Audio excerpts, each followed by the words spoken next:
Brian here with you. Welcome back into my office.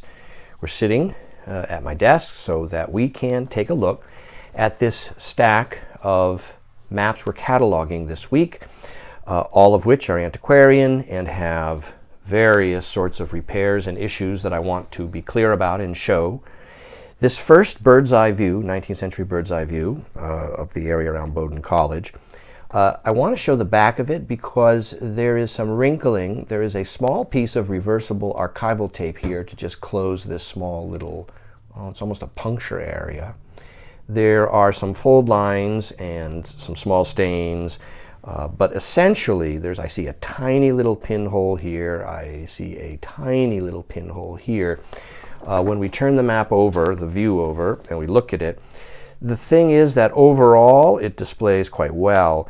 If it's matted on this side down here, with leaving the key exposed, it really will present very well for a bird's eye view. So yes, there are some small condition issues with it, but they're not offensive or severe, in my opinion.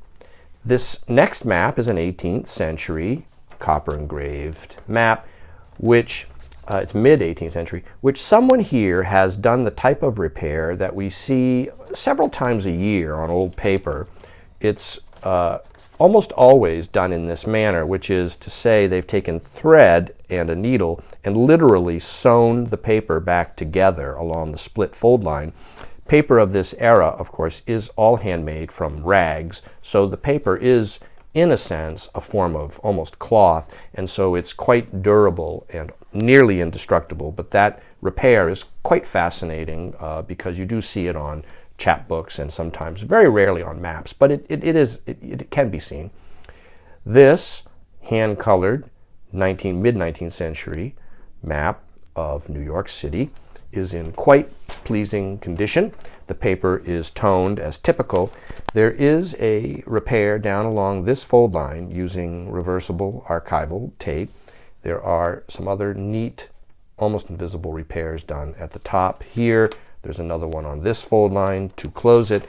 But when we look at the face of the map, it is very pleasing. It's clean, it looks nice, completely displayable as it is. This large Prospect Park proposed design is also mid-19th century, hand-colored. There is a repaired tear right here coming from where this was an inset tab here, and often from the inset tab out into the sheet when the image or map or print is unfolded. You do get this tearing that was from the past. The tear continues on and is closed with archival tape here that is reversible, and it's acid-free. And so when we look at the face of the map, it actually displays beautifully. It's a very nice looking map. You almost can't even see that tear.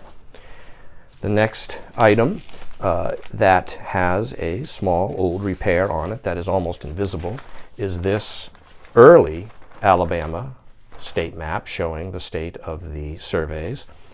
Along this fold line up here is backing with matching paper on the reverse, like so. It's completely matching. It is the same paper. And so it is essentially almost invisible when viewing that map. That's a nice map. And next is this New York City hooker plan, and it's mid-19th century on a toned paper as typical. This repair here has been done in the past by someone. I'm not sure what this technique or method is. It's a paper casting of some type, but it is all but invisible. You can slightly see a faint, it almost looks like a very thin minor crease or something. It's really, it displays very nicely. It's a nice looking map with an old tear. This beautiful and scarce Brooklyn 1868 plan on bond paper is backed by matching paper here along this fold line, and I'll flip this over in a second so you can see the reverse. I believe there's also another repair over in this area, which is hard to see on the recto of the map. But if we look at the verso here, what we see is here's this thin strip of paper using a Japanese rice glue. That's reversible readily with water if a restorer wants to do something more professional with that. And there's some archival tape here closing that split. But the map is quite presentable and stabilized and pleasing in this state as it is. There is some wrinkling here along these fold lines that could readily be flattened with a little bit of patience and weight. But we're offering the map as we acquired it and as you see it.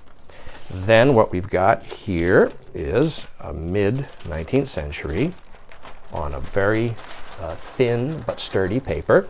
It's this plan divided into two sections like so. And what we see here, if we flip it over, is we see, well, almost nothing. There's this very well done, almost tissue-like repair along this edge right here near the inset tab. And so when we flip it over, we see there is the faint evidence of it visually here, but it's absolutely minor. This narrow margin is as the map was issued. These sorts of folding maps often do have a very narrow edge with an inset tab so that the map was originally folded into a gazetteer or a directory or some other book that's not an atlas on these. Here we have a mid-19th century lithographed map of an earlier map. And what we've got here, if we flip it over, is we have just wrinkling in various spots. I actually don't see any repairs on this one, and this is 1855, but it does show that the wrinkling, you see it as it exists, and that could be flattened with a little bit of weight and patience. Here is another mid-19th century large plan of New York from the mid-18th century. It's a lithographed reissue of an earlier map. And what we see are just the original fold lines. I see no repairs on the back of, oh, no, there is one thin, small, little repaired tear here that's almost invisible, even probably on the camera. Just a couple small pieces of archival tape. And let's take a look at that on the front. Right, there is this very thin, minor, small, little, almost crease line right here through Fort George, which is that repair. Scarcely worthy of mention visually. And here we have on this very thin bond-like paper this wonderful lithographed mid-19th century reissue of a mid-18th century survey with a bird's eye panoramic view across the bottom. There is a little bit of wrinkling. The bottom margin, blank margin, is very narrow, right almost to the neat line. There's small little, tiny little loss of some lettering of the imprint here. But I don't see on this particular map, I don't believe there are any repairs. No, I don't see any. No, so that map is as you see it. This Bowery map here has a repaired tear right here. Again, it's almost always right from this inset tab, because as the map was folded like so, when a person carelessly unfolded it in the past, these tears result. That tear has been just cleanly, nicely closed with a little bit of archival tape. The archival tape, if we use any archival tape, it's typically from Germany. It's Filmoplast or some other brand that is archival, acid-free, and reversible. It is typically just to close tears or edge tears.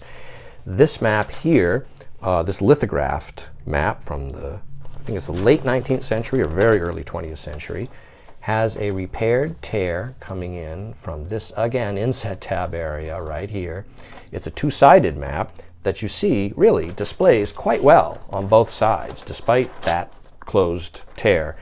And other than that, it's a very nice and uncommon lithographed railroad map. This is the final map we're going to look at right now. It's early 19th century, 1831. And this just really has this tiny little closed edge split, and Yeah, the fold line has been laid down, I believe, to remnants of the inset tab on the reverse. But as you can see, the map displays very well. And so there we go. That's a examination of the front and back of some of the maps we're cataloging this week. Thanks for joining me, and I'll be back with you very soon with more. And all of these items are currently available now online from me, Brian DiMambro.